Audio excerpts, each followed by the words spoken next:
ទៀតហើយអ្នកសូមអញ្ជើញបងប្អូនទាំងអស់គ្នាឡើងរំទាំងអស់គ្នាណាជាពិសេសលោកពូអ្នកមីងបងប្រុសបងស្រីហេកញ្ញាកណ្ដោអញ្ជើញឡើងរំផងនាងស្រីទៅណាឲ្យបងវត្តមាននាងខ្ញុំមួនធីរីសូមអនុញ្ញាតគ្រប់នឹងជំរាបសួរដល់ប្រិយមិត្តអ្នកស្ដាប់ដែលកំពុងបានស្ដាប់នឹងការផ្សាយផ្ទាល់របស់វិទ្យុ News Style FM 97.25 MHz ដែលផ្សាយចេញពីទីរួមខេត្តកំពង់ចាមចាប់ប្រិយមិត្តអ្នកស្ដាប់ជាទីមេត្រីនៅវេលាម៉ោង2ដល់ម៉ោង3រសៀលថ្ងៃនេះគឺវិទ្យុ News Style FM 97.25 MHz នៅក្នុងកម្មវិធីយុវចក្រសម្លេងយុវជនមានការពិភាក្សាទៅលើប្រធានបទក្តីកង្វល់របស់យុវជនចំពោះការបម្រែបម្រួលអាកាសធាតុចាដែលកម្មវិធីនេះបានរៀបចំដោយសមាគមយុវជនខ្មែរហៅកាត់ថា KVH សហការជាមួយនឹងវិទ្យុ The New Style Radio 97.25 MHz ខេត្តកំពង់ចាមនៅក្នុងគោលបំណងផ្សព្វផ្សាយដល់ប្រជាពលរដ្ឋជាពិសេសយុវជនយើងតែម្ដងចាឲ្យមានការយល់ដឹងនិងការចូលរួមទប់ស្កាត់ការបម្រែបម្រួលអាកាសធាតុផងដែរចាប្រិយមិត្តអ្នកស្ដាប់ជាទីមេត្រីការប្រែប្រួលអាកាសធាតុគឺជាបញ្ហាសកលដែលពិភពលោកបាននឹងកំពុងព្រួយបារម្ភនិងយកចិត្តទុកដាក់យ៉ាងខ្លាំងឥទ្ធិពលអវិជ្ជមាននៃការបម្រែបម្រួលអាកាសធាតុបានភាយសាយនិងបង្កឲ្យមានការមហន្តរាយ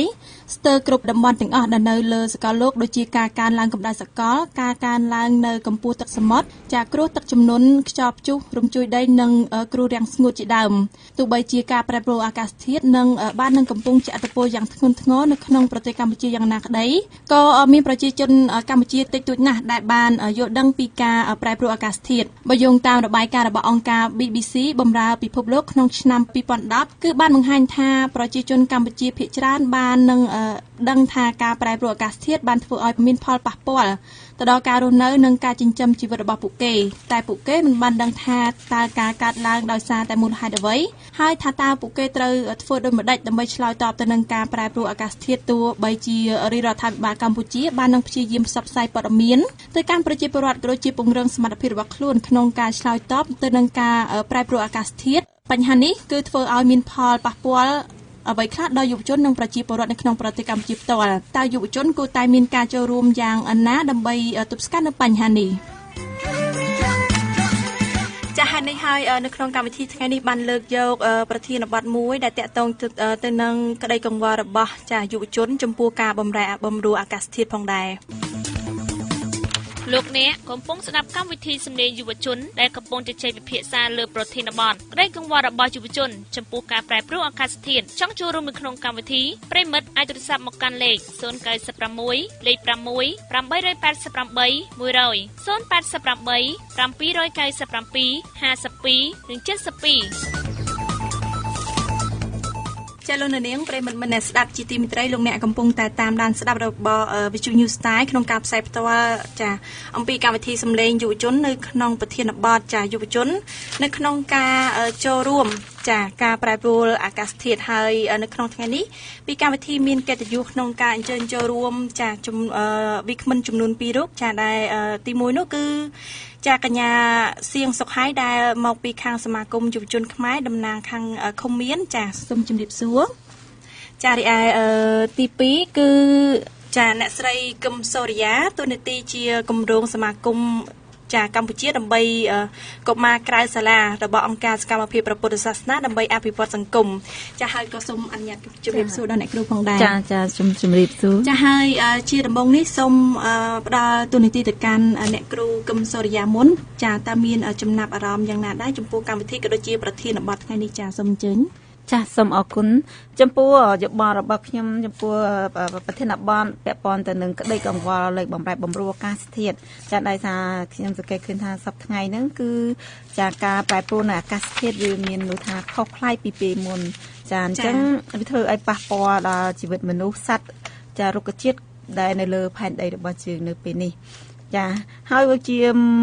ប្រធានមួយដែលល្អដែលជាការបញ្ញាអារម្មណ៍ទៅដល់ប្រជាជនក៏ដូចជាទៅដល់ចាយុវជនទាំងអស់ឲ្យគាត់មានការយល់ដឹងពីផលវិបាកនៃការបម្រែបម្រួលអាកាសធាតុចាហើយនីតិនេះក៏សូមជូនទៅកាន់កញ្ញាចាសុខហៃវិញចាមានចំណាប់អារម្មណ៍យ៉ាងណាដើម្បីស្វាគមន៍ទៅកាន់ប្រិមិត្តក៏ដូចជាប្រធានបទថ្ងៃនេះដែរចាសូមអញ្ជើញចាអរគុណបងសម្រាប់ខ្ញុំគឺថាវាល្អពួកឯកម្មវិធីហ្នឹងផ្ដល់ឱកាសឲ្យយុវជនបានចូលរួមទប់ស្កាត់នៅការបម្រែបម្រួលអាកាសធាតុនិងផ្ដល់ឱកាសឲ្យយុវជនហ្នឹងបានចេញមតិនិងប្រជាពលរដ្ឋមួយចំនួនហ្នឹងគាត់បានដឹងពីផលវិបាកនៃការបម្រែបម្រួលអាកាសធាតុក៏ដូចជាមូលហេតុផងដែរចាអរគុណច្រើនហើយនេះគឺជាចំណាប់អារម្មណ៍របស់លោកវិក្កាមយើងទាំងពីរចាឥឡូវពីកម្មវិធីកុំឲ្យខាត់ពេលយូរសូមបើកកិច្ចពិភាក្សាតែម្ដងគឺសូមជូនសំណួរទៅកាន់ប្អូនស្រីដែលជាតំណាងយុវជននៅខាងឃុំមានគឺកញ្ញាសុខហៃចាតើខាងប្អូនយល់យ៉ាងម៉េចដែរចំពោះការបម្រែបម្រួលអាកាសធាតុនៅពេលបច្ចុប្បន្ននេះចាសូមអញ្ជើញចាបងអរគុណសម្រាប់ប្អូនយល់ថាការបម្រែបម្រួលអាកាសធាតុបច្ចុប្បន្នវាប្រែប្រួលខុសពីរយៈពេល5ឆ្នាំមុនការរយៈពេល5ឆ្នាំមុនវាមានការធម្មតាចំពោះ5ឆ្នាំក្រោយនេះគឺមានការក្តៅមានសភាពភ្លៀងមានភ្លៀងមិនទៀងទាត់វាមានការប្រែប្រួលច្រើនពីរយៈពេលមុនមកចាអរគុណច្រើនឥឡូវសូមផ្ដល់ទូនីតិនេះទៅកាន់ខាងលោកស្រីកឹមសូរិយាវិញម្ដងតើបណ្ដាលមកពីកត្តាអ្វីខ្លះដែលធ្វើឲ្យមានការប្រែប្រួលអាកាសធាតុអ្នកស្ទីចាសូមអរគុណចាអញ្ចឹងចំពោះខ្ញុំយល់ថាវាមានកត្តាជាច្រើនរួមផ្សំគ្នាដែលបង្កឲ្យមានបម្រែបបម្រួលអាកាសធាតុចាទី1ដោយសារតែការបាត់បង់នៅព្រៃឈើធ្វើឲ្យការគេហៅថាធម្មតាព្រៃឈើដើមឈើហ្នឹងគឺវាជារនាំងវាបាំងនៅខ្យល់នៅជារនាំងបាំងនៅការបាក់ស្រុតក៏ជារនាំងបាំងនៅគេហៅថាកម្ដៅដែលធ្វើឲ្យជួយការពារនៅស្រទាប់អូโซนចាហើយមួយយ៉ាងមួយទៀតនោះគឺការយើងប្រើប្រាស់នៅគ្រឿងចាក់គ្រឿងយានជំនិះអីច្រើនពីទៅលើគ្រឿងម៉ាស៊ីនដែលជាបណ្ដាលឲ្យមានផ្សែងពុលបំផ្លាញទៅដល់ស្រទាប់បរិយាកាសគឺពិសេសគឺស្រទាប់អូโซนតែម្ដងដែលធ្វើឲ្យបម្រែបម្រួលអាកាសធាតុឡើងកម្ដៅខុសពីធម្មតាការភ្លៀងធ្លាក់មិនទៀងទាត់ថាធ្វើឲ្យមានខ្យល់ព្យុះធ្វើឲ្យប៉ះពាល់ទៅដល់ប្រជាជនសត្វហើយនិងរុក្ខជាតិដែរចាហើយតើការប្រែប្រួលអាកាសធាតុនឹងធ្វើឲ្យមានផលប៉ះពាល់ខ្លះទៅដល់ប្រជាជនក៏ដូចជាអ្នកដែលរស់នៅក្នុងពិភពលោកក៏ដូចជាប្រទេសកម្ពុជាយើងផ្ទាល់តែម្ដងចាចំពោះផលវិបាកឬក៏ផលប៉ះពាល់ដែលបណ្ដាលមកពីការប្រែប្រួលនៃអាកាសធាតុនេះដែលប៉ះពាល់ទៅដល់មនុស្សជាសត្វមនុស្សគឺទី1ទៅលើសុខភាពទី2គឺទៅលើជីវភាពចាទី3គឺទៅលើជំរកការស្នាក់នៅរបស់មនុស្សចាហើយចំពោះសត្វហ្នឹងគឺធ្វើឲ្យគាត់យ៉ាងម៉េចធ្វើឲ្យគាត់នឹងបាត់បង់នៅទីជំរកចាធ្វើឲ្យគាត់នឹងបាត់បង់ជីវិតចាធ្វើឲ្យគាត់នឹងចំណាក់ស្រុកចាអរគុណសម្រាប់ការបកស្រាយរបស់លោកស្រីកឹមសូរិយាឥឡូវនេះសូមផ្ដល់ទូនាទីទៅកាន់កញ្ញាសៀងសុខហៃវិញម្ដងដែលជាតំណាងយុវជនមកពីខាងឃុំមានតើកញ្ញាគិតថាការប្រែប្រួលអាកាសធាតុធ្វើឲ្យមានផលប៉ះពាល់អីខ្លះចំពោះចាប្រជាជនដែលរស់នៅក្នុងប្រទេសកម្ពុជាក៏ដូចជានៅក្នុងជុំវិញពិភពលោកផងដែរចាអរគុណចំពោះការបម្រែបម្រួលអាកាសធាតុវាអាចធ្វើឲ្យមានផលប៉ះពាល់ទៅដល់ការធ្វើកសិកម្មរបស់ប្រជាពលរដ្ឋបើសិនជាមានការបម្រែបម្រួលអាកាសធាតុធ្វើឲ្យការធ្វើកសិកម្មរបស់គាត់នឹងមានការថយចុះនិងការធ្វើស្រែចម្ការធ្វើឧស្សាហកម្មហើយប៉ះពាល់ដល់សុខភាពការរស់នៅប្រចាំថ្ងៃក៏ដូចជាបញ្ហាការសិក្សាផងដែរចាហើយកន្លងមកក្នុងនាមជាកញ្ញាជាយុវជនផ្ទាល់តែបានចូលរួមសកម្មភាពអីខ្លះក្នុងការទប់ស្កាត់ការបម្រែបម្រួលអាកាសធាតុហ្នឹងចាក្នុងនាមខ្ញុំជាយុវជនខ្ញុំបានចូលរួមរើសសម្រាមនៅតាមទីសាធារណៈនិងការកាត់បន្ថយនៃការប្រើប្រាស់សម្ភារៈដែលវាអាចប៉ះពាល់ទៅដល់ការបម្រែបម្រួលអាកាសធាតុក៏ដូចជាផ្សព្វផ្សាយទៅដល់ប្រជាពលរដ្ឋឲ្យគាត់យល់ដឹងពីផលវិបាកនៃការប្រែប្រួលអាកាសធាតុចាហើយសូមជម្រាបសួរទៅកាន់កញ្ញាថាតើការផ្សព្វផ្សាយនឹងផ្សព្វផ្សាយដោយរបៀបយ៉ាងណាដែរទៅចាចំពោះនាងខ្ញុំគឺបានចូលរួមរើសសម្រាមដើម្បីឲ្យគាត់នឹងយល់ដឹងពីសារៈប្រយោជន៍នឹងឲ្យគាត់ជួយថែរក្សាបរិស្ថានព្រោះបើសិនជាយើងរើសសម្រាមទៅវាអាចជួយកាត់បន្ថយការបម្រែបម្រួលអាកាសធាតុបានមួយចំនួនចាហើយនីតិនេះសូមជូនទៅកាន់អ្នកស្រីកឹមសូរិយាវិញម្ដងចាសម្រាប់យុវជនតាមលោកស្រីគិតថាការប្រែប្រួលអាកាសធាតុនឹងមានផលប៉ះពាល់យ៉ាងណាដែរទៅដល់យុវជនយើងសប្តាហ៍ថ្ងៃចាសូមអរគុណច្រើន ចំពោះផលប៉ះពាល់ទៅលើការប្រែប្រួលអាកាសធាតុទៅលើយុវជនចាអញ្ចឹងពេលខ្លះការប្រែប្រួលដូចជាឧទាហរណ៍ថាឡើងកម្ដៅខ្លាំងចាអញ្ចឹងវាធ្វើឲ្យប៉ះពាល់ដល់សុខភាពរបស់គាត់ក៏ដូចជាការសិក្សាចាក៏ដូចជាសុខភាពរបស់គាត់ដែរអញ្ចឹងកាលណាកាសធាតុក្តៅខ្លាំងធ្វើយ៉ាងម៉េចធ្វើឲ្យសុខភាពគាត់នឹងគឺមិនថាសាឈឺចាមិនអាចទៅថាមានអារម្មណ៍ស្រស់ថ្លានៅក្នុងការសិក្សារៀនសូត្រចាអញ្ចឹងធ្វើអារម្មណ៍គាត់នឹងវាអត់ស្រស់ថ្លាវាអត់នេះទេវាអត់ល្អប្រសើរសម្រាប់ការសិក្សារបស់គាត់ចាហើយសម្រាប់អ្នកលោកស្រីដែរចាអ្នកលោកស្រីគិតថាយុវជនគួរតែចូលរួមយ៉ាងម៉េចទៅដើម្បីចាទប់ស្កាត់នៃការបម្រែបម្រួលអាកាសធាតុចាចំពោះខ្ញុំយល់ថាក្នុងនាមជាយុវជនក៏ដូចប្រៀបជាថាយុវជនប្រៀបដូចជាសសរទ្រូងរបស់ប្រទេសជាតិជាទំពាំងស្នងឫស្សីអញ្ចឹងបានន័យថាយុវជនគឺត្រូវមានកាតព្វកិច្ចចាំបាច់គឺចំពោះសង្គមក៏ដូចជាចំពោះធម្មជាតិយើងដឹងថាបើសិនជាយើងធ្វើអំពើទៅលើធម្មជាតិចឹងធម្មជាតិប្រកបជាជះឥទ្ធិពលមកលើមនុស្សវិញអញ្ចឹងដើម្បីធ្វើម៉េចយើងក្នុងនាមជាយុវជនគឺយើងត្រូវចេះការពារថែរក្សាធម្មជាតិទី1គឺយើងមិនត្រូវចោលសម្រាមផ្ដេសផ្ដាសដែលធ្វើឲ្យប៉ះពាល់ទៅដល់បរិស្ថានទី2គឺយើងមិនត្រូវកាប់បំផ្លាញព្រៃឈើឬក៏យើងត្រូវតែដាំដើមឈើបន្ថែមដើម្បីបង្កើននៅថាធ្វើឲ្យធម្មជាតិនឹងមានស្ថានភាពល្អប្រសើរឡើងវិញកាត់បន្ថយនៅគេហៅថាកម្ដៅទី3នោះគឺយើងធ្វើកាត់បន្ថយនៅគេហៅថាការប្រើប្រាស់នៅគ្រឿងយន្តដើម្បីកាត់បន្ថយនៅគ្រឿងពុលដែលធ្វើឲ្យប៉ះពាល់ទៅដល់ស្រទាប់បរិយាកាសជាពិសេសនោះគឺធ្វើឲ្យវាបាត់បង់ថានៅស្រទាប់អូโซនដែលជារនាំងបាំងពន្លឺពីព្រះអាទិត្យមកលើភពផែនដីដែលជាស្រទាប់សំខាន់សម្រាប់ជីវិតមនុស្សសត្វរុក្ខជាតិនៅលើផែនដីចាអរគុណសម្រាប់ការបកស្រាយសម្រាប់លោកវិក្កាមទាំងពីរចានៅពេលនេះពីកម្មវិធីសូមអនុញ្ញាតសម្រាប់បន្តិចសិនលោកអ្នកកំពុងស្ដាប់ការផ្សាយរបស់វិទ្យុ New Style FM 97.25 MHz ខេត្តកំពង់ចាម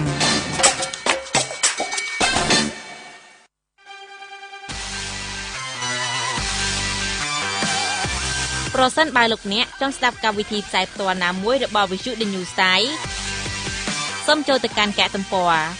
www.thenewstyleradio.com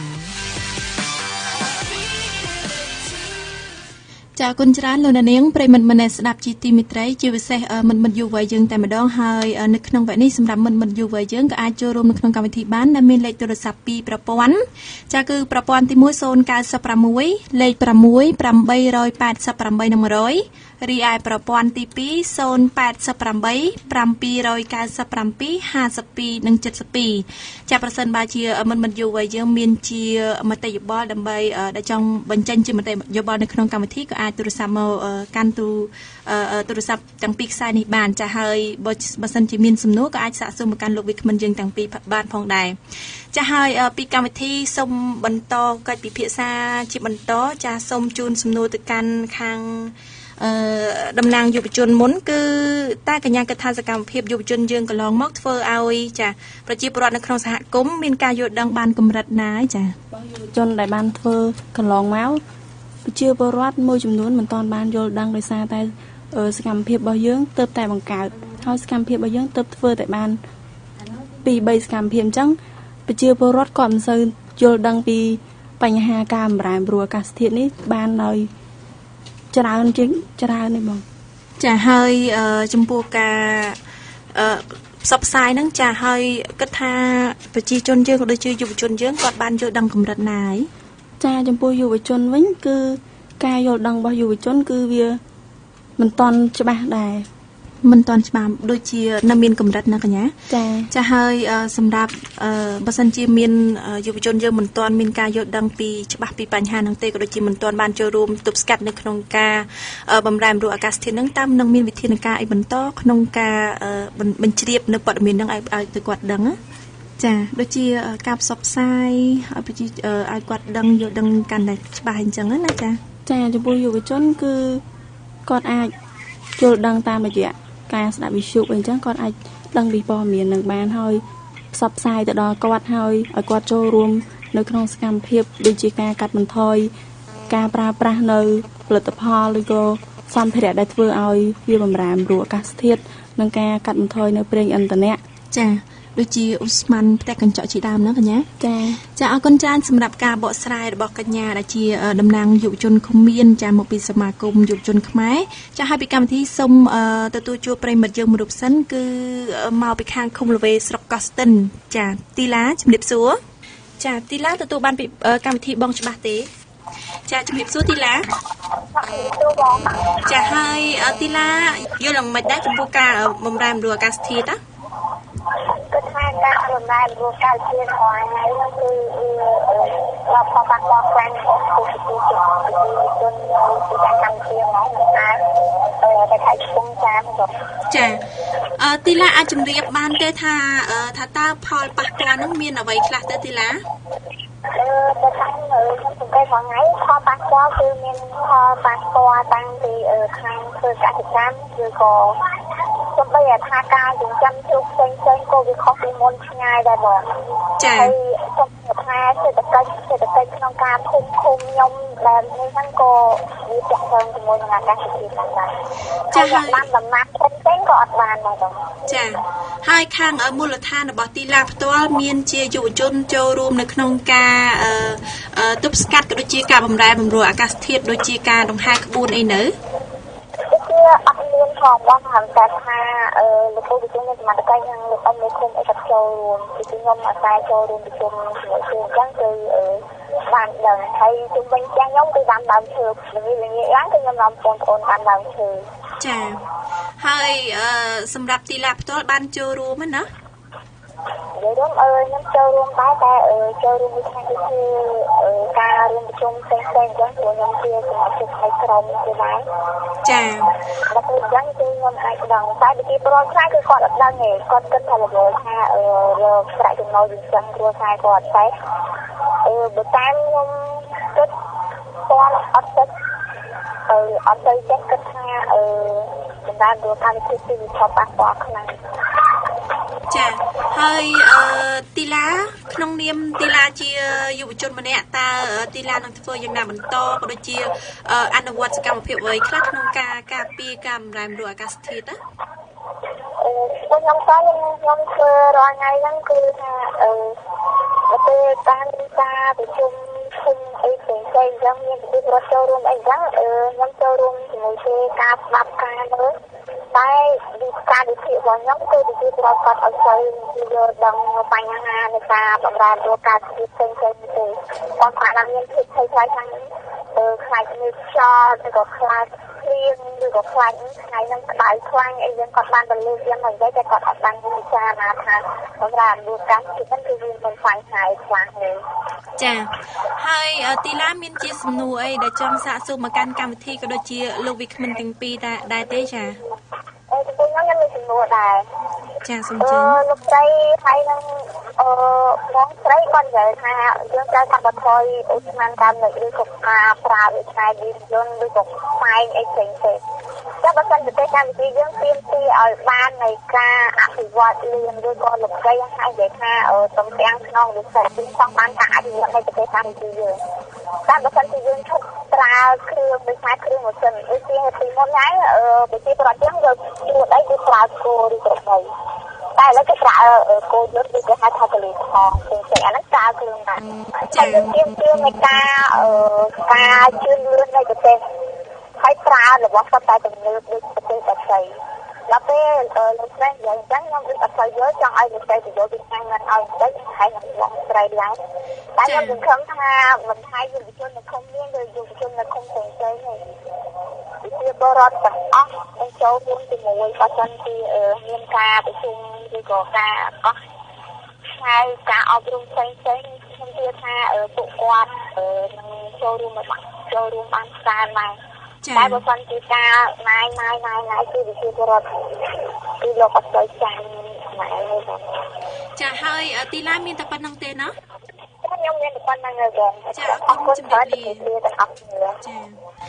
ចាអរគុណច្រើនហើយពីកម្មវិធីនេះក៏សូមជូនទៅដល់អ្នកស្រីកឹមសុរិយាតើមានការឆ្លើយតបយ៉ាងណាដែរចំពោះសំណួររបស់ប្រិយមិត្តយើងចាសូមអញ្ជើញសប្តាហ៍ថ្ងៃនេះដោយសារតែបច្ចេកវិទ្យាអញ្ចឹងបានថាមនុស្សរបស់យើងគឺបានធ្វើ បានបង្កើតនៅវត្ថុឬក៏របស់របរទំនើបទាំងការប្រើប្រាស់សម្រាប់មនុស្សក៏ដូចជាការប្រើប្រាស់សម្រាប់នៅពេលដែលយើងធ្វើកសិកម្មឬក៏គ្រឿងចាក់សម្រាប់យើងធ្វើជាឧស្សាហកម្មអញ្ចឹងគឺសុទ្ធតែបញ្ចេញនៅឧស្ម័នពុលចាអញ្ចឹងហើយវាធ្វើឲ្យវាប៉ះពាល់ទៅដល់ស្រទាប់ឬថាបរិយាកាសរបស់យើងដែលជួយមានបំរែបំរួលអាកាសធាតុនឹងអញ្ចឹងបានថាមនុស្សបានធ្វើអំពើអញ្ចឹងបានន័យថាធ្វើអំពើទៅលើធម្មជាតិគឺដោយសារអីគឺដោយមនុស្សបានធ្វើអំពើដូចជាទៅលើផលិតទៅលើគ្រឿងចាក់ហ្នឹងទៅលើសម្ភារៈទំនើបហ្នឹងហើយសម្រាប់មនុស្សវានឹងបញ្ចេញជាប្រតិកម្មមួយហើយវាធ្វើប៉ះពាល់ទៅឲ្យធម្មជាតិចាអញ្ចឹងពេលដែលធម្មជាតិប៉ះពាល់ដល់ធម្មជាតិអញ្ចឹងធម្មជាតិហ្នឹងគឺធ្វើយ៉ាងម៉េចធម្មជាតិហ្នឹងគឺថាជាកម្ដៅឡើងក្ដៅខ្លាំងទៅជាខ្យល់ព្យុះចារដូវប្រសាទៅខ្លាចជារដូវប្រាំងភ្លៀងធ្លាក់មិនទៀងទាត់អញ្ចឹងហើយគឺធម្មជាតិធ្វើអំពើមកលើមនុស្សវិញហើយអញ្ចឹងបានន័យថាកាលណាមនុស្សធ្វើអំពើមកលើធម្មជាតិគឺធម្មជាតិធ្វើអំពើមកលើមនុស្សវិញអញ្ចឹងបានថាយើងមានភាពផលប៉ះពាល់គ្នាទៅវិញទៅមកចា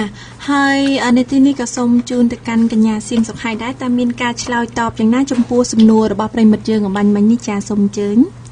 ចាបងអរគុណសម្រាប់សំណួរចំពោះនាងខ្ញុំយល់ថាគាត់សួរថាបើសិនជាប្រទេសកម្ពុជាយើងឥឡូវកំពុងតែអភិវឌ្ឍអញ្ចឹងបើសិនជាយើងឈប់ប្រើនៅផលិតផលឧទាហរណ៍ថាដូចជាគ្រឿងចាក់ទំនើបអញ្ចឹងបើសិនជាយើងឈប់ប្រើនៅ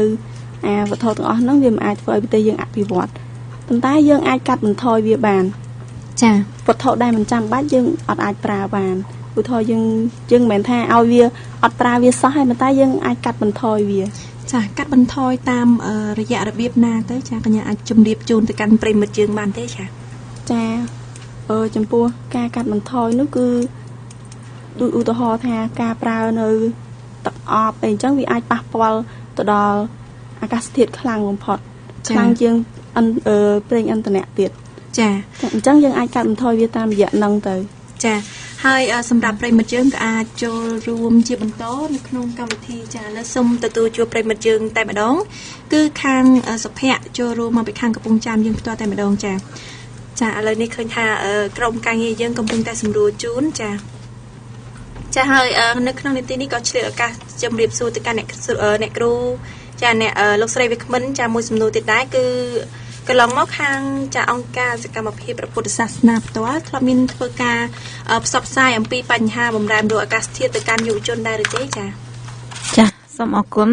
ចាចំពោះអង្គការសកម្មភាពព្រះពុទ្ធសាសនាដើម្បីអភិវឌ្ឍសង្គមរបស់យើងគឺយើងមានគម្រោងទៅលើ climate change ហើយគម្រោងបំរែបំរួលអាកាសធាតុណាចាតែយើងបានផ្សព្វគម្រោងយើងបានជួយទៅដល់សហគមន៍យើងផ្សព្វផ្សាយចាទៅដល់សហគមន៍ឲ្យគាត់យល់អំពីចាផលវិបាកចាអំពីបញ្ហានៃការបំរែបំរួលអាកាសធាតុនិងវិធានការការពារនៃការបំរែបំរួលអាកាសធាតុនេះចាហើយម្យ៉ាងវិញទៀតនោះក៏យើងបានទៅលើពាក់ព័ន្ធទៅលើការសម្អាតទៅលើការបរិស្ថានសម្អាតអនាម័យចាធ្វើម៉េចឲ្យបរិស្ថានអនាម័យនោះឲ្យបានល្អប្រសើរមានភាពឲ្យស្រស់បំព្រងអញ្ចឹងទៅធ្វើឲ្យចាជីវិតមនុស្សសត្វរបស់យើងក៏មានភាពល្អប្រសើរដែរចាហើយអ្នកគ្រូមិញបាននិយាយថាគឺគ្រាន់តែមានការរៀបគម្រោងហ្នឹងមែនទេចាគម្រោងនោះយើងបានធ្វើរួចមកហើយគម្រោងធ្វើពាក់ព័ន្ធនឹងបំរែបំរួលអាកាសធាតុនេះចាហើយតាមរយៈណាដែរទៅអាចជម្រាបជូនទៅកាន់ប្រិមិត្តយើងឲ្យបានដឹងដែរទេចាអញ្ចឹងគម្រោងនេះគឺយើងមានតំបន់គោលដៅប្រតិបត្តិរបស់យើងហើយក៏យើងបានបញ្ជ្រាបទៅតាមគម្រោងផ្សេងដែរចាដូចជាជាក់ស្ដែងរបស់គម្រោងយើងធ្វើសប្តាហ៍ថ្ងៃដែលយើងបានទទួលថវិកាជំនួយពីខាងអង្គការ Action ក៏ដូចជាខាងអង្គការដូចជាខាង Eco Solidar នេះចាគឺយើងបានបញ្ជ្រាបទៅក្នុងគម្រោងចាគម្រោងសមាគមកម្ពុជាដើម្បីកុមារក្រៅសាលាហើយនិងគម្រោងកុមារមេគង្គកម្ពុជាចាអញ្ចឹងបើយើងមានការចុះផ្សព្វផ្សាយនៅពេលដែលយើងសកម្មភាពគម្រោងយើងគឺយើងចុះទៅជួបទៅដល់អ្នកទទួលផលរបស់យើងនៅតាមតំបន់គោលដៅចាហើយយើងចុះផ្សព្វផ្សាយទៅលើចាការប្រែប្រួលនៃអាកាសធាតុការការពារក៏ដូចជាវិធានការទប់ស្កាត់ដែរទៅលើការបំរែបំរួលអាកាសធាតុនេះចាហើយសម្រាប់ការចូលរួមរបស់យុវជនយើងគឺមានកម្រិតណាដែរចូលរួមបានច្រើនឬក៏យ៉ាងម៉េចដែរសូមអញ្ជើញអ្នកស្រីបកស្រាយបន្តិចចាចំពោះយុវជនរបស់យើងគឺកន្លងមកដែលយើងបានចុះផ្សព្វផ្សាយនេះចាគឺឃើញគាត់មានការចូលរួម ល្អប្រសើរដែរបានន័យថាគាត់ទំនេរពីការសិក្សាដែលគាត់នេះចឹងទៅគឺណាដែលយើងចុះផ្សព្វផ្សាយគឺគាត់មកចូលរួមជាមួយនឹងយើងគាត់យល់ច្រើនទៅលើបញ្ហាទៅលើផលវិបាកនៃការបម្រែបម្រួលអាកាសធាតុនេះចាអរគុណច្រើនសម្រាប់ការបកស្រាយឥឡូវពីកម្មវិធីសូមទទួលជួបប្រិមិត្តយើងមួយរូបទៀតគឺលោកសុភ័ក្រជំរាបសួរហៅជំរាបសួរបាទចាជំរាបសួរលោកសុភ័ក្រចូលរួមមកពីខាងកំពង់ចាមយើងផ្ទាល់តែម្ដងចាហើយសម្រាប់លោកសុភ័ក្រដឹងហើយនៅក្នុងថ្ងៃនេះដែរកម្មវិធីសម្លេងយុវជនបានពិភាក្សាទៅលើប្រធានបទចាតកតងជាមួយនឹងក្តីកង្វល់របស់យុវជនចំពោះការបំរែបំរួលអាកាសធាតុហើយសម្រាប់លោកសុភ័ក្រផ្ទាល់យល់យ៉ាងណាដែរចំពោះការបំរែបំរួលអាកាសធាតុសប្តាហ៍ថ្ងៃនេះចាបាទអរគុណច្រើនសម្រាប់កម្មវិធីវិទ្យុដែលបានលើកប្រធានបទនេះមកដោយសារតែឥឡូវហ្នឹងមិនថាតែប្រទេសកម្ពុជាយើងខេត្តកំពង់ចាមទូទាំងពិភពលោកកំពុងតែមានក្តីកង្វល់ជាមួយនឹងការបម្រែបម្រួលអាកាសធាតុហើយទៅនោះទោះបីជាកម្ពុជាយើងមិនទាន់ជាប្រទេសមួយរងផលប៉ះពាល់ខ្លាំងដោយសារតែការបម្រែបម្រួលអាកាសធាតុដូចជាប្រទេសរីកចម្រើនមួយចំនួនដូចជាចិននៅជាដើមដែលប្រទេសកំពុងតែមានការអភិវឌ្ឍខ្លាំងហើយជាឥទ្ធិពលផ្នែកបរិស្ថាននាំឲ្យមានបម្រែបម្រួលអាកាសធាតុខ្លាំងក៏ដោយប៉ុន្តែក្នុងនោះកម្ពុជាក៏បានចូលរួមច្រើនមិនថាតែនៅក្នុងប្រទេសទេគឺបានចូលរួមវេទិកាផ្សេងៗនៅក្នុងពិភពលោកដែលធ្វើយ៉ាងណាជួយទប់ស្កាត់នឹងការបម្រែបម្រួលអាកាសធាតុដើម្បីធ្វើម៉េចកុំឲ្យវាជាអត្តពលសម្រាប់មនុស្សយើងវិញហើយចំពោះការបម្រែបម្រួលអាកាសធាតុនេះដូចជាអ្នកគ្រូវាគ្មិនបានជម្រាបជូនមិញនេះថាវាកើតឡើងដោយសារតែមនុស្សឧទាហរណ៍ដូចបឹងមួយនៅបឹងយ៉ាឡោមទៅពីមុនមិនទាន់មានមនុស្សទៅដល់គឺស្អាតធម្មជាតិវាអត់មានសម្រាមឬក៏អត់មានបញ្ហាផ្សេងដែលជាអត្តពលដល់បរិស្ថានអស់ទាំងហ្នឹងប៉ុន្តែក្រោយពេលមនុស្សរកឃើញទៅអភិវឌ្ឍមនុស្សទៅលេងមានដូរផ្សេងអញ្ចឹងវានាំឲ្យបរិស្ថានទាំងអស់ហ្នឹងវាបាត់បង់អបអួរហើយចូលរួមទៅនឹងនាំបាត់បង់ដូចជាបែបរកដោយសារតែការអភិវឌ្ឍដោយមិនបានគិតគូរពីផលប៉ះពាល់ដែរឧទាហរណ៍ដូចជាកម្ពុជាយើងក៏ដោយកន្លែងខ្លះដែលពោពេញទៅដោយព្រៃឈើវាអាចជួយធ្វើឲ្យប្រទេសជាតិដូចជាបញ្ហាបរិស្ថានល្អយើងអភិវឌ្ឍទៅបាទកាប់ដើមឈើធំទៅជាដាំម្រេចទៅជាដាំពៅអីវិញកន្លែងខ្លះនៅសល់តែគល់អីចឹងវានាំឲ្យបាត់បង់ធម្មជាតិហើយវាអាចមានបញ្ហាប្រឈមដោយសារតែការបម្រែបម្រួលអាកាសធាតុដោយសារយើងបាត់បង់ព្រៃឈើហើយមួយវិញទៀតដូចជាចំពោះខ្ញុំផ្ទាល់ក៏ខ្ញុំមិនសូវបានចូលរួមអីច្រើនជាមួយនឹងការកាត់បន្ថយការបម្រែបម្រួលអាកាសធាតុប៉ុន្តែខ្ញុំសូមជម្រាបជូនថាមិនថាខ្ញុំមិនថាអ្នកដទៃបើសិនជាយើងមិនបានចូលរួមច្រើនសូមតែខ្លួនយើងមួយហ្នឹងកុំទៅបំផ្លាញហើយអ្វីដែលយើងប្រើប្រាស់រាល់ថ្ងៃយើងចេះដូចជាទឹកដាក់ថែរក្សាដូចជាយើងញ៉ាំទឹកម្ដងយើងយកធុងសម្រាមទៅដាក់យកទឹកនឹងទៅដាក់ក្នុងធុងសម្រាមឬក៏ថង់ឲ្យផ្សេងយើងអាចថែរក្សាវាបានល្អក៏វាអាចជួយកាត់បន្ថយកម្រិតអាកាសធាតុដែរព្រោះរបស់អស់ហ្នឹងវាមិនងាយលាយទេកាលណាវាយើងបោះចោលលើដីអញ្ចឹងវានាំឲ្យមានហៅថាចលនាតិចមួយតិចទៅអញ្ចឹងវាអាចម៉ាក់អញ្ចឹងណាចាអានេះវានៅប៉ះពាល់ខ្លាំងមែនទែនប៉ុន្តែអ្វីដែលសំខាន់ទៀតនោះថ្ងៃហ្នឹងប្រទេសយើងក៏មានក្រសួងបរិស្ថានពីបរិស្ថានដែរប៉ុន្តែហេតុអ្វីបានទៅនៅមិនអាចចូលរួមបានច្រើនដោយសារអីបាទហើយមួយវិញទៀតហ្នឹងគឺដោយសារតែយុវជនយើងក៏មានតិចដែរទើបតែមានសកម្មភាពបាទតូចចូលរួមជាមួយនឹងការបម្រែបម្រួលអាកាសធាតុអញ្ចឹងចង់ឲ្យខាងរដ្ឋាភិបាលឬក៏អាជ្ញាធរពាក់ព័ន្ធហ្នឹងជួយលើកទឹកចិត្តលើកស្ទួយយ៉ាងណាឲ្យយុវជនទាំងអស់ហ្នឹងគាត់មានឱកាសដើម្បីចូលខ្លួនចូលរួមផ្សព្វផ្សាយពីយុទ្ធនាការផ្សេងឬក៏ធ្វើអ្វីដែលជួយដល់ប្រទេសជាតិយើងវិញហើយកន្លងមកនេះមិនថាអាជ្ញាធរមិនបានយកចិត្តទុកដាក់ទេប៉ុន្តែដូចចំណុចតិចតួចអញ្ចឹងចង់សួរទៅកាន់វាគ្មិនឬក៏ខាងយុវជនដែរថាមកយើងបានទទួលអ្វីខ្លះពីខាងអាជ្ញាធរក្នុងការបើកឱកាសឲ្យទូលំទូលាយដល់យុវជនចូលរួមជាមួយនឹងបញ្ហាបែបរោគអាកាសធាតុហ្នឹងហើយយើងនឹងធ្វើយ៉ាងណាបន្ថែមទៀតដើម្បីឲ្យយុវជនកាន់តែផុសផុលនិងទទួលបានសិទ្ធិភាពនៅពេលអនាគតប៉ុណ្ណឹងបាទចាហើយសូមជម្រាបសួរទៅកាន់លោកសុភ័ក្រមួយសំណួរថាតើលោកសុភ័ក្រនឹងធ្វើយ៉ាងណាបន្តក្នុងការចូលរួមណាចាចូលរួមក្នុងការទប់ស្កាត់នៅការបម្រែបម្រួលអាកាសធាតុហ្នឹងចាអរគុណច្រើនបាទចំពោះខ្ញុំផ្ទាល់មិនចាប់តែពេលនេះតាំងពីមុនមកហើយខ្ញុំនឹងខិតខំបន្តទៀតជាពិសេសគឺខ្ញុំនឹងជួយណែនាំដល់មិត្តភ័ក្តិក៏ដូចជាអូនចំនួនក្រោយដើម្បីគាត់មានការយកចិត្តទុកដាក់ជាពិសេសគឺ ត្រូវតែចូលរួមទាំងអស់គ្នាព្រោះថាមនុស្សយើងរស់នៅដោយសារតែមានការថាមានអាកាសធាតុល្អឬក៏អាកាសធាតុមិនប្រែប្រួលអីច្រើនបើមិនជាអាកាសធាតុប្រែប្រួលដូចជានៅឥណ្ឌានៅអីអញ្ចឹងនៅវានាំឲ្យស្លាប់មនុស្សដោយសារតែការប្រែប្រួលអាកាសធាតុហើយកម្ពុជាយើងមិនទាន់មានលក្ខណៈថាក្តៅឬក៏ជួយទេខ្លាំងទេប៉ុន្តែវាមានត្រឹមរាំងស្ងួតឬក៏ទឹកជំនន់អញ្ចឹងបើយើងចូលរួមទាំងអស់គ្នាពីពេលនេះតទៅហើយចំពោះខ្ញុំផ្ទាល់ខ្ញុំនឹងចូលរួមដែរជាមួយនឹងយុវជនទាំងអស់គ្នាដើម្បីធ្វើម៉េចឲ្យការផ្សព្វផ្សាយដូចជាមនុស្សម្នាក់ទៅមនុស្សម្នាក់ហ្នឹងគាត់បានយល់ដឹងជាពិសេសគឺសូមឲ្យមនុស្សម្នាក់ដាំដើមឈើឲ្យបានមួយដើមក្នុងមួយឆ្នាំក៏ល្អប្រសើរដែរចាមានតែប៉ុណ្្នឹងទេលោកសុភ័ក្របាទមានតែប៉ុណ្្នឹងបាទចាអរគុណច្រើនសម្រាប់ការចូលរួមនៅក្នុងកម្មវិធីសូមជម្រាបលាចាបាទអរគុណជំរាបលាតពី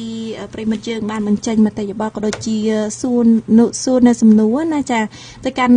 លោកវិក្កាមទាំងពីរឥឡូវនេះសូមផ្ដល់ទៅខាងតំណាងយុវជនចាមុនខាង KVA តែមានការឆ្លើយតបយ៉ាងណាដែរចំពោះការសាកសួរមកកាន់កម្មវិធីរបស់ប្រិមិត្តយើងបាញ់មិញចាចាបងអរគុណសម្រាប់សំណួររបស់ប្រិមិត្តយើងចំពោះការសហការជាមួយនឹងអាជ្ញាធរគឺគាត់ចំពោះសកម្មភាពដែលពួកខ្ញុំធ្វើកន្លងមកគឺមានការសហការជាមួយគាត់បានផ្ដល់ជាការអនុញ្ញាតសម្រាប់ឲ្យយើងធ្វើសកម្មភាពហើយនឹងការសហការចូលរួមសហការផ្សព្វផ្សាយជាមួយនឹងក្រុមយុវជនផងដែរហើយចំពោះសកម្មភាពដែលក្រុមខ្ញុំនឹងធ្វើនៅពេលក្រោយគឺមានការវេទិកាសាធារណៈកិច្ចពិភាក្សារបស់យុវជន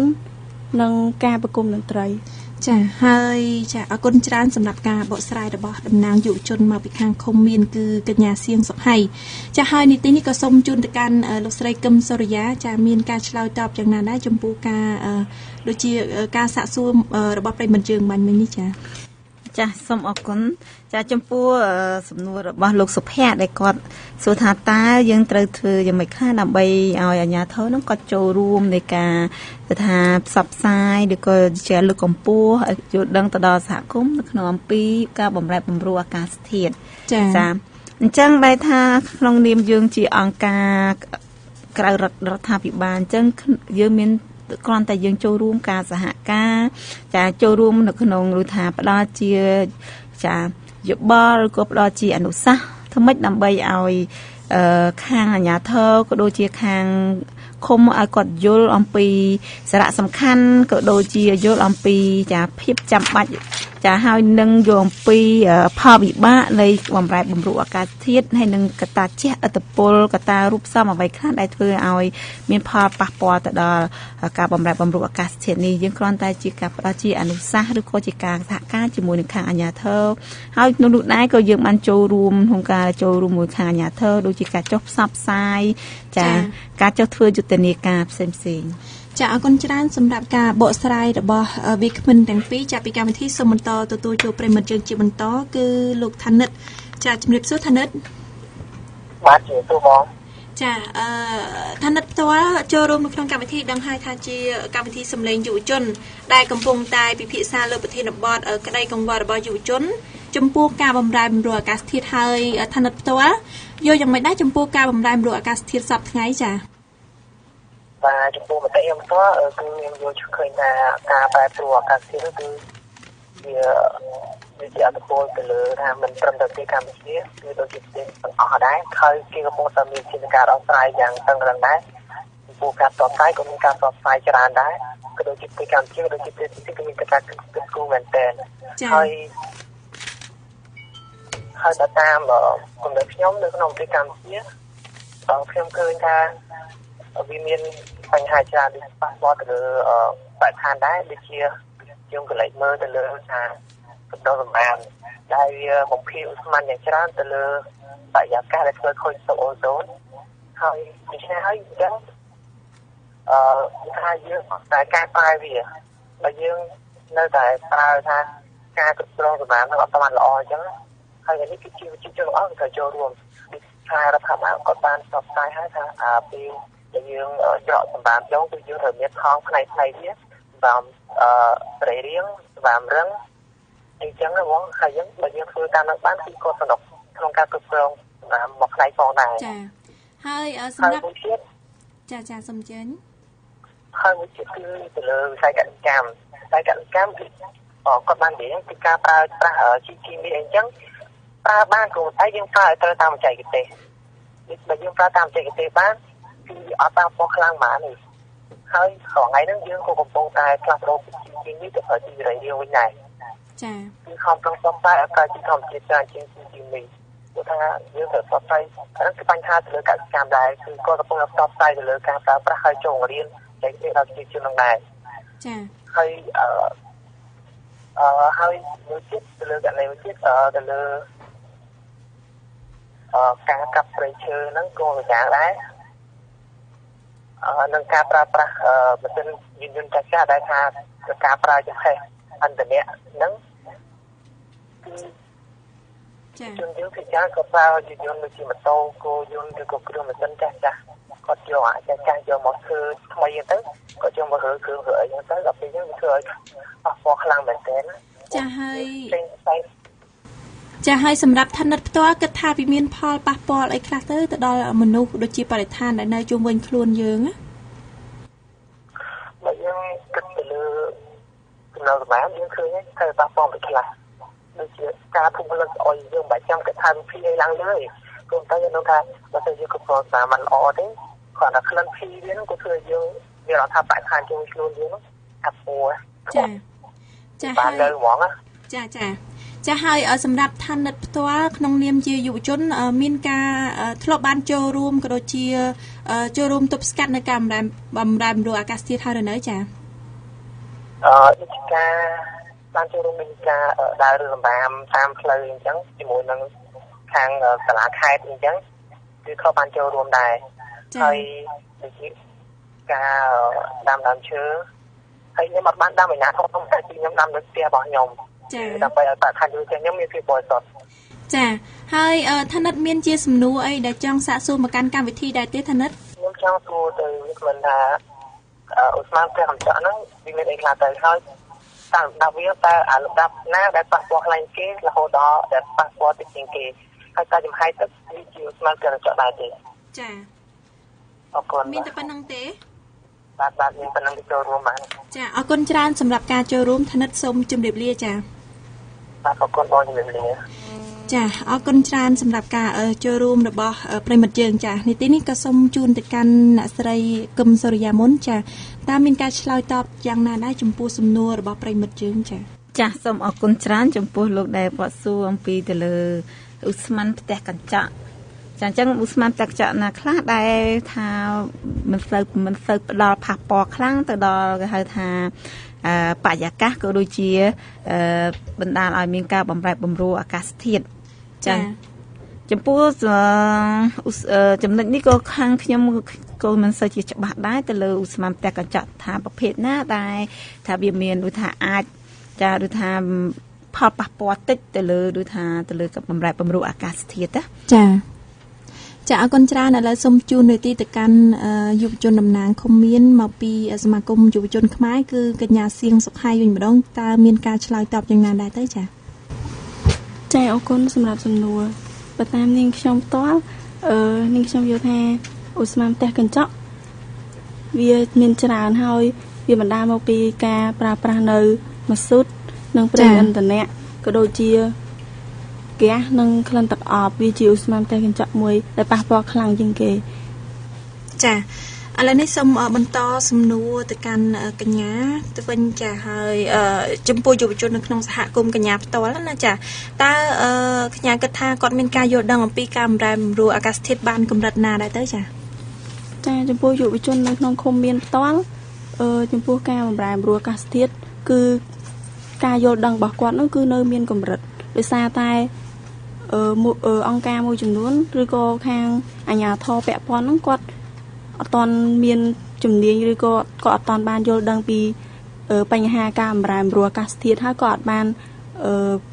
ចែករំលែកទៅដល់យុវជននៅក្នុងឃុំអញ្ចឹងចំណេះដឹងរបស់គាត់ហ្នឹងគឺនៅមានកម្រិតនៅឡើយចាហើយសម្រាប់កញ្ញាផ្ទាល់ធ្លាប់បានផ្សព្វផ្សាយទៅកាន់ឲ្យពួកគាត់ដឹងដែរទេចា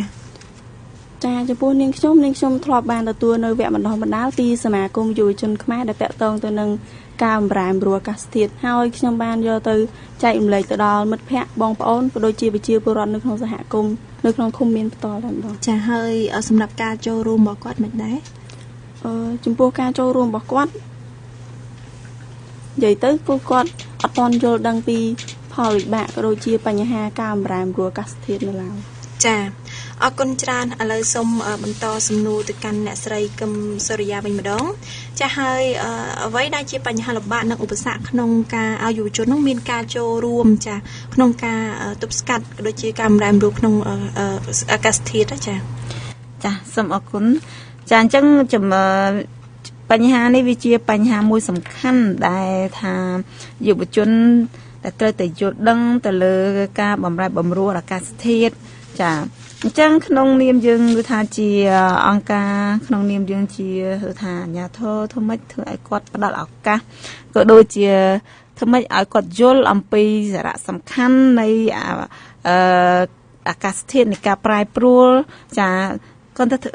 សំខាន់គឺយើងត្រូវតែបណ្ដុះស្មារតីបណ្ដុះការយល់ឃើញของគាត់ថាតើសកម្មភាពអ្វីខ្លះដែលយើងត្រូវតែធ្វើដើម្បីធម្មជាតិដើម្បីឲ្យពិភពលោកយើងនឹងគឺមានអាកាសធាតុមួយដែលជួយឲ្យមនុស្សសត្វនិងរុក្ខជាតិរស់នៅបានតទៅមុខទៀតសម្រាប់លោកស្រីតើលោកស្រីគិតថាដើម្បីឲ្យការងារនឹងមានកាន់តែមានប្រសិទ្ធភាពណាចាតើគួរតែមានការសហការពីស្ថាប័នពាក់ព័ន្ធណាខ្លះចាអរគុណចំពោះរូបខ្ញុំផ្ទាល់គឺយើងធម្មតាការធ្វើការគឺយើងត្រូវការសហការប្រតិបត្តិការគ្នារវាងអង្គការក៏ដូចជារវាងអាជ្ញាធរដែនដីចាយើងជាមួយនឹងខាងសហគមន៍ក៏ដូចជានៅខាងថាខាងវិស័យអប់រំព្រោះថាស្ថាប័នទាំងអស់នេះគឺត្រូវតែការសហការគ្នាត្រូវធ្វើការទំនាក់ទំនងគ្នាទៅវិញទៅមកដើម្បីឆ្លើយតបដើម្បីឲ្យថាស្របទៅនឹងតម្រូវការក៏ដូចជាបញ្ហាផ្សេងៗអញ្ចឹងបានន័យថាសាលារៀនមានតួនាទីសំខាន់នៅក្នុងការផ្សព្វផ្សាយទៅដល់យុវជនចាគឺយើងអាចឆ្លើយតបអាចបញ្ជ្រាបបានទៅតាមរយៈសិលោកគ្រូអ្នកគ្រូតាមរយៈសាលារៀនដែលយុវជនទាំងនោះដែលគាត់ចូលសាលាអញ្ចឹងគឺធ្វើឲ្យគាត់អាចទទួលសារបានពីលោកគ្រូអ្នកគ្រូចាហើយមួយទៀតដែរគឺតែអាជ្ញាធរដល់ឱកាសចាទៅឲ្យខាងយុវជនចូលរួមប្រជុំដើម្បីគាត់លើកពីបញ្ហាក៏ដូចជាពីតម្រូវការផ្សេងៗក្នុងសហគមន៍ចាហើយក៏ដូចជាខាងអង្គការចាផ្ដល់ការគាំទ្រក៏ដូចជាការផ្សព្វផ្សាយនៅតាមសហគមន៍ដូចជាយុវជនចាដែលគាត់មិនបានចូលសាលាគាត់យល់អំពីកតបកិច្ចឬក៏ដូចជាភារកិច្ចអ្វីខ្លះដែលគាត់ត្រូវធ្វើដើម្បីធម្មជាតិដើម្បីប្រទេសដើម្បីរស់នៅប្រកបទៅដោយថាក្តីសុខហើយនឹងសុភមង្គលរបស់មនុស្សយើងចាហើយនៅទីនេះក៏សូមជូនទៅកាន់កញ្ញាសៀងសុខហើយវិញម្ដងរាល់ចាសកម្មភាពរបស់យុវជនក្នុងការបញ្ជ្រាបយល់ដឹងចាចំណេះដឹងទៅដល់យុវជនក៏ដូចជាប្រជាពលរដ្ឋតាមមានការសហការជាមួយនឹងស្ថាប័នពាក់ព័ន្ធណាខ្លះដែរទៅចាអរគុណសម្រាប់ការសហការជាមួយនឹងអាជ្ញាធរដូចខ្ញុំបានលើកឡើងខាងមុនអញ្ចឹងគឺយើងមានការសហការជាមួយនឹងអង្គការសមាគមយុវជនខ្មែរនិងអាជ្ញាធរពាក់ព័ន្ធមានមេឃុំមេភូមិដើម្បីឲ្យគាត់នឹងចូលរួមការចូលរួមផ្សព្វផ្សាយនិងធ្វើលិខិតអនុញ្ញាតដើម្បីឲ្យយុវជនយើងនឹងបានផ្សព្វផ្សាយពីចំណេះដឹងទៅតាក់ទងទៅនឹងការបម្រែបម្រួលអាកាសធាតុទៅដល់ប្រជាពលរដ្ឋនៅក្នុងឃុំឲ្យបានយល់ដឹងចាហើយសម្រាប់ការផ្សព្វផ្សាយនឹងមានតែនៅក្នុងឃុំមានផ្ទាល់ឬក៏មានតាមឃុំគោលដៅផ្សេងទៀតដែរចាចំពោះគម្រោងមានតែនៅឃុំមានប៉ុន្តែមានយុវជនមកពីខាងឃុំតាពាំងព្រះក៏ដូចជាប្រជាពលរដ្ឋនៅក្នុងដែរគាត់បានចូលរួមជាពិសេសយុវជនហ្មងមានយុវជននៅឃុំតាពាំងព្រះឃុំជ្រៃវៀនហើយឃុំមាននិងឃុំតង់រងគាត់បានចូលរួមផ្សព្វផ្សាយហើយនឹងចូលរួមនៅក្នុងការរើសសម្រាមនៅក្នុងឃុំមានចាយ៉ាងម៉េចទៅបានគាត់ដឹងពីការចូលរួមហ្នឹងចាដោយសារតែខាងសមាគមយុវជនខ្មែរគាត់បានរៀបជីវៈបណ្ដុះបណ្ដាលឲ្យយុវជនយើងហ្នឹងហើយយុវជនខ្លួនឯងហ្នឹងគឺគាត់មានគំនិតមួយថាចង់ឲ្យប្រជាពលរដ្ឋហ្នឹងយល់ដឹងពីការបម្រែបម្រួលអាកាសធាតុហើយគាត់ចង់ឲ្យចាគាត់ចង់ឲ្យប្រជាពលរដ្ឋបានជ្រាបដឹងកាន់តែច្បាស់ដែរទៅណាចាបងចាអរគុណច្រើនឥឡូវសូមពីកម្មវិធីសូមអនុញ្ញាតសម្រាប់បន្តិចសិនហើយត្រឡប់មកវិញនាងខ្ញុំនឹងបន្តកិច្ចពិភាក្សានៅក្នុងកម្មវិធីយើងជាបន្ត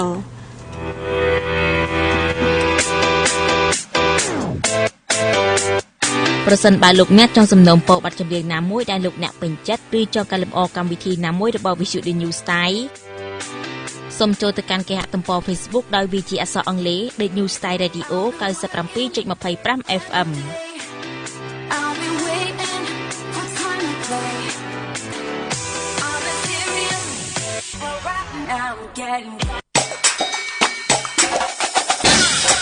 លោកអ្នកកំពុងស្ដាប់ការផ្សាយរបស់វិទ្យុ New Style FM 97.25 MHz ខេត្តកំពង់ចាម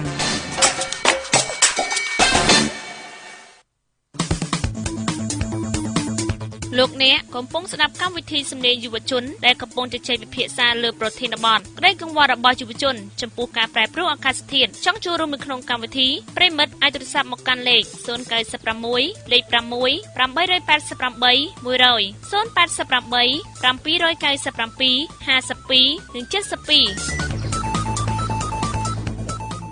ចាគុណច្រើនលោកនាងប្រិយមិត្តដែលស្ដាប់ជាទីមេត្រីបន្តពីកម្មវិធីសូមអនុញ្ញាតសម្រាប់នៅពេលនេះក៏នៅតែបន្តចាស្វាគមន៍ទៅកាន់ប្រិយមិត្តយើងជាបន្តហើយប្រិយមិត្តយើងក៏អាចទូរស័ព្ទចូលរួមបានតាមរយៈលេខទូរស័ព្ទពីរប្រព័ន្ធចាគ្រាន់តែចុចចូលរួមនៅក្នុងកម្មវិធីនោះក្រុមការងាររបស់យើងនឹងទូរស័ព្ទទៅកាន់លោកអ្នកវិញ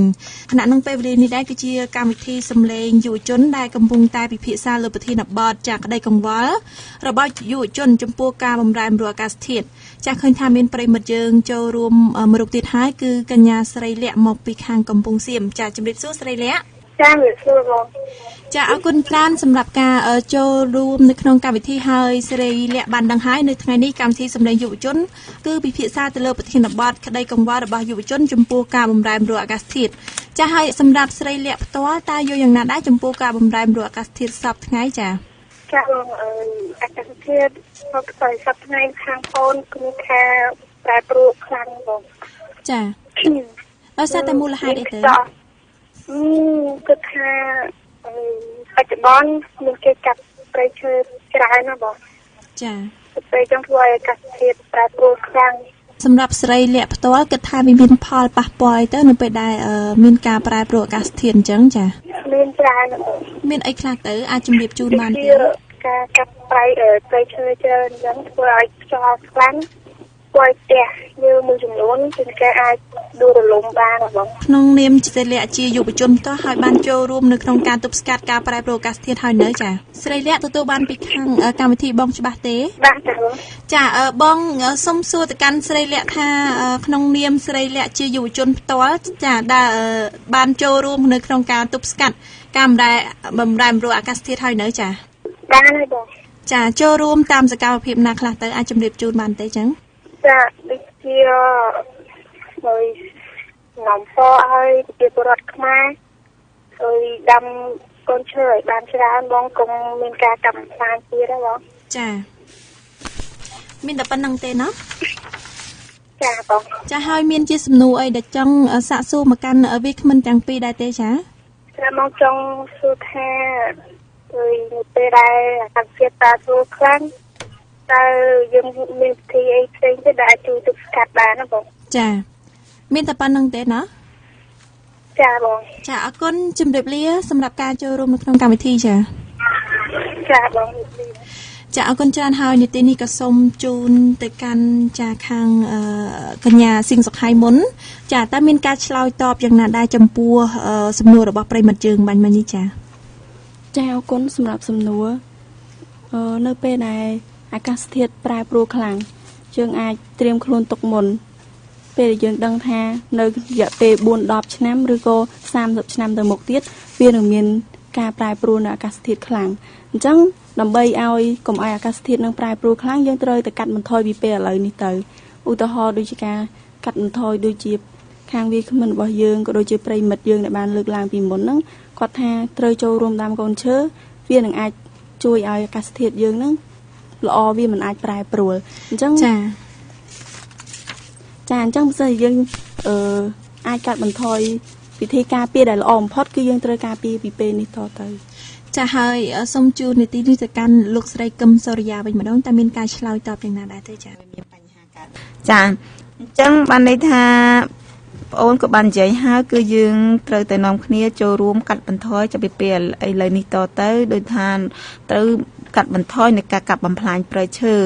ចាយើងនឹងថាព្រៃឈើវារួមចំណែកធំនៅក្នុងអាកាសធាតុអញ្ចឹងបែរថាមនុស្សមួយចំនួនគាត់អត់យល់ទេគាត់គិតតែពីអ្វីដែលជាផលប្រយោជន៍បុគ្គលផលប្រយោជន៍ផ្ទាល់ខ្លួនប្រយោជន៍គ្រួសារអញ្ចឹងគឺគាត់បំផ្លាញព្រៃឈើដោយមិនគិតពីផលប៉ះពាល់មិនគិតពីផលវិបាកទៅថ្ងៃខាងមុខចាមួយទៀតនោះគឺមួយទៀតគឺយើងត្រូវគឺយើងត្រូវតែចេះរៀបចំការពារខ្លួននៅពេលដែលមានអាកាសធាតុដូចជាក្តៅខ្លាំងអញ្ចឹងក្តៅខ្លាំងយើងធ្វើយ៉ាងម៉េចគឺយើងត្រូវចេះមើលពីពេលវេលាក្នុងការដែលយើងចេញដំណើរចាឬក៏យើងមានអ្វីដើម្បីទប់ស្កាត់នៅកម្ដៅនៅពេលដែលយើងចេញទៅក្រៅចាអាហ្នឹងគឺជាវិធីការពារឬក៏យើងត្រូវរកកន្លែងណាដែលម្លប់ដើម្បីការពារនៅសុវត្ថិភាពរបស់យើងឥឡូវនេះសូមជម្រាបសួរទៅកាន់លោកស្រីជាសំណួរចុងក្រោយនៅក្នុងកម្មវិធីតើនៅថ្ងៃខាងមុខនឹងធ្វើយ៉ាងណាបន្តទៀតដើម្បីឲ្យយុវជននឹងចាប់អារម្មណ៍នៅក្នុងការចូលរួមសកម្មភាពទប់ស្កាត់នៅការបំរែបំរួលអាកាសធាតុចាសូមអរគុណច្រើនដែលបងអូនបានផ្ដល់ឱកាសណាព្រោះថានេះជាសំណួរចុងក្រោយហើយដែលខ្ញុំបានចូលរួមធ្វើជាវាគ្មិននៅក្នុងថ្ងៃនេះចាអញ្ចឹងផែនការបន្តរបស់យើងនៅធ្វើម៉េចមានតែការផ្សព្វផ្សាយមានតែការចុះអប់រំចានៅតាមសាលាក៏ដូចជាតាមសហគមន៍ក៏ដូចជាចានៅតាមឃុំភូមិដែលជាតំបន់ប្រតិបត្តិការរបស់ខាងអង្គការធ្វើឲ្យគាត់យល់ចាមានតែខឹងមួយគឺគាត់យល់អំពីសារៈសំខាន់គឺក៏ជាមួយទៀតគឺការបណ្ដុះឆន្ទៈរបស់គាត់មិនថាបណ្ដុះនៅគំនិតចាគាត់យល់ថាធម្មជាតិពិតជាមានសារៈសំខាន់ចំពោះមនុស្សចាហើយមនុស្សគឺត្រូវការធម្មជាតិវិញដែរអញ្ចឹងណាអញ្ចឹងហើយគឺយើងត្រូវតែយល់អំពីអ្វីដែលកតបកិច្ចឬក៏សកម្មភាពអ្វីដែលយើងធ្វើដែលវាផ្ដល់ផលល្អចំពោះធម្មជាតិហើយដូចគាត់យល់ថាសកម្មភាពអ្វីខ្លះដែលយើងធ្វើហើយវាប៉ះពាល់ទៅដល់ធម្មជាតិអញ្ចឹងធ្វើឲ្យគាត់យល់ធ្វើឲ្យគាត់ចេះថែសារចាការពារនៅអាកាសធាតុចាអរគុណច្រើនចាសម្រាប់ការបកស្រាយរបស់លោកស្រីកឹមសុរិយាឥឡូវនេះសូមជូនសំណួរចុងក្រោយនៅក្នុងកម្មវិធីទៅកាន់កញ្ញាសៀងសុខហើយវិញម្ដងចាតើនៅថ្ងៃខាងមុខតើនឹងមានផែនការឬក៏វិធីសាស្ត្រយ៉ាងណាបន្តទៀតដើម្បីឲ្យយុវជននឹងងាកមកចូលរួមនៅក្នុងសកម្មភាពការបំរែបំរួលអាកាសធាតុឲ្យមានប្រសិទ្ធភាពចាអរគុណសម្រាប់សំណួរចានៅគម្រោងរបស់ក្រុមខ្ញុំនៅថ្ងៃមុខគឺមានការរៀបចំកិច្ចពិភាក្សារបស់យុវជនដែលតាក់ទងទៅនឹងបញ្ហារបស់យុវជនពីការបំរែបំរួលអាកាសធាតុនិងការប្រគំតន្ត្រីហើយមានវេទិកាសាធារណៈដើម្បីឲ្យគាត់នឹងចូលរួមព្រោះអីសកម្មភាពទាំងអស់ហ្នឹងវាតាក់ទងទៅនឹងយុវជនច្រើនអញ្ចឹងពេលយើងបង្កើតសកម្មភាពហ្នឹងមកគឺយុវជនគាត់មានឆន្ទៈនៅក្នុងការចូលរួមហើយជាចុងក្រោយនាងខ្ញុំសូមសំណូមពរក៏ដូចជាទៅដល់យុវជននិងប្រជាពលរដ្ឋចូលរួមថែរក្សាបរិស្ថាននិងការកាត់បន្ថយការប្រើប្រាស់សម្ភារៈដែលធ្វើឲ្យមានការបំរែបំរួលអាកាសធាតុនិងការចូលរួមដាំកូនឈើទាំងអស់គ្នាឡើងវិញចាអរគុណច្រើនហើយឥឡូវនេះពីកម្មវិធីក៏មកដល់ទីបញ្ចប់ហើយជាចុងក្រោយក៏សូមថ្លែងអំណរគុណទៅដល់លោកស្រីកឹមសុរិយាចាហើយនិងកញ្ញាសៀងសុខហើយដែលបានធ្វើជាវាគ្មិនចូលរួមនៅក្នុងកម្មវិធីបកស្រាយនៅសំណួរចាតាក់ទងជាមួយនឹងការបំរែបំរួលអាកាសធាតុហើយសរុបសេចក្តីមកវិញតាមរយៈការវិភាគសាររយៈពេល2ម៉ោងឃើញថាយុវជនយើងក៏មានការចូលរួមយ៉ាងសកម្មក្នុងការចាជួយនៅទប់ស្កាត់ការបំរែបំរួលអាកាសធាតុរួមជាមួយនឹងអង្គការសង្គមស៊ីវិលផ្សេងៗផងដែរនិងបានសហការជាមួយនឹងអាជ្ញាធរពាក់ព័ន្ធនៅក្នុងការផ្សព្វផ្សាយទៅដល់យុវជនក៏ដូចជាការបញ្ជ្រាបនៅព័ត៌មានតាក់ទងជាមួយនឹងការបំរែបំរួលអាកាសធាតុទៅកាន់យុវជនឲ្យបានដឹងនៅក្នុងខេត្តក៏ដូចជានៅក្នុងប្រជាជាតិកម្ពុជាទាំងមូលតែម្ដងកម្មវិធីនៅពេលនេះក៏មកដល់ទីបញ្ចប់ហើយជាចុងក្រោយក៏សូមថ្លែងអំណរគុណដល់ប្រិយមិត្តដែលចំណាយពេលវេលារយៈពេលពេញម៉ោងតាមដានស្ដាប់ក៏ដូចជាចូលរួមនៅក្នុងកម្មវិធីហើយពីកម្មវិធីនៅគណៈពេលវេលានេះមានវត្តមាននាងខ្ញុំធារីរួមជាមួយនឹងក្រុមការងាររបស់យើងសូមអរគុណសូមជម្រាបលា